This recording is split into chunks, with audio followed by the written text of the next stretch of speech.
Hadji Diouf, t'as pas honte, sérieusement? Comment tu peux oser te comparer à Samuel Eto'o? J'ai été peut-être plus talentueux que Samuel Eto'o. Non mais sérieusement, mais t'es culotté toi, franchement t'es culotté. Dans toute ta carrière, t'as mis 80 buts en club.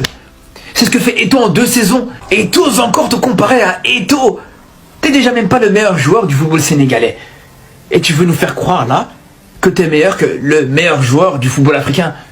Non, allez Hadji Diouf, on t'aime bien. T'as une carrière qui est respectable. T'avais du talent, mais de là à te comparer à Eto'o, non, on peut pas entendre ça, je suis désolé. Compare-toi déjà avec des Habib Beye, des Ismaïla Assar, des Crépin Diatta à la limite. Je vais même pas parler de Mané parce que pour moi, El Hadji Diouf et Mané c'est incomparable. Donc pour Eto'o, j'en parle même pas. Et ça sert à rien de venir me dire ouais mais peut-être qu'il avait plus de talent mais qu'il a fait des mauvais choix de carrière. Parce que pour moi ça veut rien dire. Le talent, si tu le montres pas et si tu le démontres pas sur le terrain, c'est juste des paroles, c'est juste du blabla les gars. Parce qu'à ce moment-là, moi-même je te dirais, il y a des gens dans mon quartier, ils étaient plus talentueux que Samuel Eto'o mais qu'ils n'ont pas eu de grande carrière. C'est aussi simple que ça les frères. Le talent c'est sur le terrain, c'est avec les stats qu'on le voit, c'est avec les trophées. C'est pas avec ouais, ah mais ouais il était fort, ah il était chaud, ah mais ça on s'en fout les gars. Les amis, bonsoir, j'espère que vous allez bien. C'était un peu très calme durant la journée. Je vous reviens quand même avec un petit tour de partage avant de m'en aller. Retrouvons-nous demain matin avec un autre. Sûrement, il y aura d'autres actualités pour demain. Là, vous avez écouté une intervention qui était en train de traiter d'une affaire relative à Diouf, le Sénégalais, l'ancien lion de la Teranga qui a essayé de faire une petite comparaison, n'est-ce pas, de son temps où il était encore joueur, où il était en train de dire qu'il était plus talentueux que Samuel Eto'o et que voilà, c'est juste parce que Samuel Eto'o a eu une bonne carrière qu'il est donc classé comme meilleur joueur and so on. Bref, il essayait de justifier l'injustifiable. Vous avez suivi comment on l'a lavé, on l'a rincé. Bref, je n'ai aucun commentaire à passer là-dessus. MTN Elite One, la FECAFOOT ouvre des procédures pour soupçon de manipulation de matchs et erreurs arbitrales manifestes. Ça, c'est dans un communiqué de la FECAFOOT signé par son secrétaire général.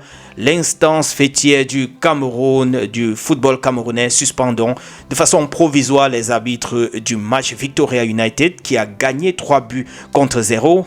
PWD de Bamenda, qui a été donc, je vous avais parlé de ça hier, 3 buts, 3 pénaltys et des buts refusés pour l'équipe adverse et des cartons jaunes et rouges. Là, ça peut être quand même critique. Il ouvre, du moins la FECAFOOT ouvre également une enquête pour soupçon de manipulation de match sur la rencontre de Dynamo contre AS Fortuna de Yaoundé. Cela s'était soldé par un score de 4 buts à 2 en faveur de Dynamo. La dite rencontre s'était déroulée, je vous avais parlé de ça, sous le regard du président de la FECAFOOT, Samuel Eto'o. À peine on a commencé, qu'on est déjà en train de décrire les problèmes d'arbitrage. On espère que ça va continuer dans une autre lancée que celle-ci. Nous avons là, à la fin de la première journée, Victoria, Dynamo, Aigle Royal, Panthère et Gazelle FA qui sont voilà les 4 meilleures équipes de cette première journée. En tout cas, le championnat commence déjà très très fort. Nous allons regarder un tout petit peu encore la performance de Bryan Mbeumo d'hier. Le gars a franchi la barre de 50 buts en Premier League. Oui, c'est le premier Camerounais actuellement, le meilleur d'ailleurs. Il y a Joseph Désiré Job, il y a Jérémy Nditap qui vient. Vous voyez un peu ce classement, Samuel Eto'o aussi. Mais c'est lui le meilleur à l'heure actuelle. Félicitations, la majesté. Tes coéquipiers également te disent félicitations. Vous voyez comment Olivier Kemen, Georges Kevin Koudou, bref, beaucoup de Lions envoient des soutiens, des ondes positives du côté de Bryan Mbeumo pour le féliciter pour ses performances en week-end. Edouard Mendy a été donc, décoré, je dirais ça comment. Il a reçu une récompense en tant que meilleur gardien africain de tous les temps, honoré par ses princes saoudiens. Vous avez vu là quelques images. Il a été vainqueur. Il a ravagé, autant pour moi, beaucoup de trophées. Je n'ose pas citer. Bref, il a été honoré par ses pairs de ce côté en Arabie Saoudite. Je vous ai parlé donc de Diouf.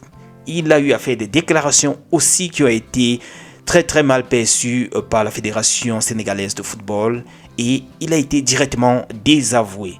C'est déjà de trop venant de El Hadji Diouf. Il attaque pas ci, il attaque pas là. Il a eu à se manifester, je crois, c'était relatif à la récompense attribuée par l'État, n'est-ce pas, les lopins de terrain, les sommes d'argent qu'on a eu à attribuer ou bien à donner aux Lions qui sont rentrés de la Coupe d'Afrique. Là, il a eu à tenir des propos qui n'avaient pas arrangé la Fédération sénégalaise de football et direct, on a tapé cash. Je vous donne encore comme ça là un petit aperçu des génies, des monuments du football africain. Sadio Mané, Samuel Eto'o, Didier Drogba. Voilà les trois qui tiennent la tête maintenant. C'est le trio qui tient la tête des meilleurs qui ont écrit l'histoire en Afrique. Nous avons donc Samuel Eto'o en tête, on ne discute pas. Le palmarès parle de lui-même. Puis vient, je pense bien, Sadio Mané. Il a fait, voilà, je crois, un pas de plus que Didier Drogba. Et maintenant, en troisième position, Didier Drogba. Voilà les meilleures légendes, si on peut dire comme ça, de l'Afrique. Les amis, je vous laisse regarder cette petite vidéo de Samuel Kotor lors de son premier match du côté de Stade de Reims. Et je vous laisse également regarder ce petit challenge de serviette à la marocaine. On est ensemble. Ciao.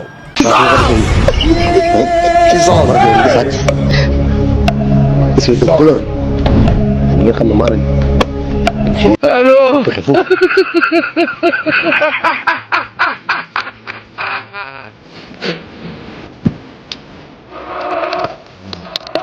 Je vais pouvoir dormir tranquillement.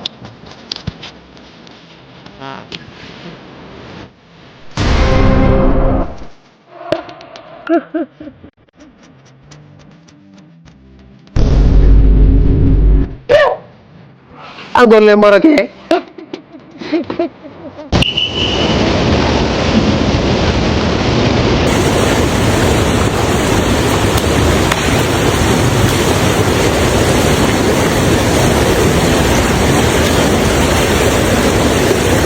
Mais c'est profond ici, je sais pas nager moi. Oh mon dieu. Non. Putain mais t'es un malade mec.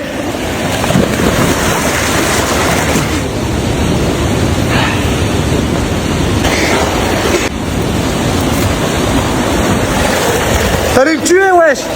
Il a choisi de faire une panenka sous les yeux de Brahim Diaz. Et c'était volontaire. Et c'était fait exprès. Et franchement, les gars, en regardant le match, je me suis dit, imagine, il te fait une panenka sur ce penalty-là. Pour narguer Brahim Diaz. C'est ce qu'il a fait juste derrière. Il l'a vraiment fait. Et je vais vous dire une chose, les frères. C'est pour dire, regarde Brahim, regarde petit, regarde comment on fait. Vous voyez le boulard d'Mbappé, les frères? Et venez même pas me dire, ouais, mais non, mais c'est peut-être en soutien, c'est peut-être un clin d'œil, une dédicace à Brahim Diaz. Les gars, regardez juste la réaction de Brahim Diaz juste derrière. Son équipe vient de marquer un but, regardez son visage. Il était dégoûté, s'est remouillé le couteau dans la pluie et Mbappé le sait très bien. Parce que là, après ce match, on peut être sûr et certain que tout le monde parlera de la même chose, les gars. Jamais on a vu autant de gros plans sur Brahim Diaz dans un match. Je sais pas si vous réalisez. Sur toutes les manières avec laquelle il avait de tirer ce penalty, il a choisi de faire une panenka. C'est bon, t'as vu comment on marquait une panenka maintenant? Ah, parce que tu crois que c'est un clin d'œil. C'est un blague.